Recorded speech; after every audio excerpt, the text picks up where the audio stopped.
இருக்க காலையில் ரேகா சொன்னதை பற்றி தான் அண்ணன். அவளுக்கு மரண தண்டனை அவகிட்டயே சொல்லி சொல்லியே அவள் எதுக்கு எடுத்தாலும் பயப்பட ஆரம்பிச்சிட்டா.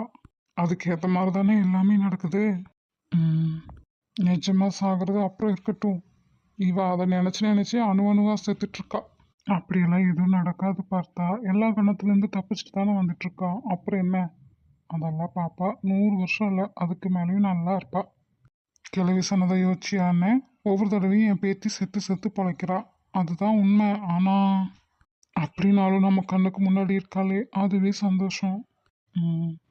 ஆனால் சின்ன வயசில் மாமா வீட்டில் சண்டை போட்டுட்டு இங்கே சென்னைக்கு வந்து கஷ்டப்பட ஆரம்பித்ததுலேருந்து இப்போ வரைக்கும் அந்த பிள்ளை படாத கஷ்டம்லாம் பட்டுட்டு தான் இருக்கு. பின்னாடி நல்லா இருப்பா பாரேன். ம். எனக்கும் அதான் ஆசை நடந்தால் சரிதான். ம். எனக்கு இதுக்கு ரெண்டும் என்ன பண்ணுமோ அது அதுக்கு மேலே தலைவலிக்குது.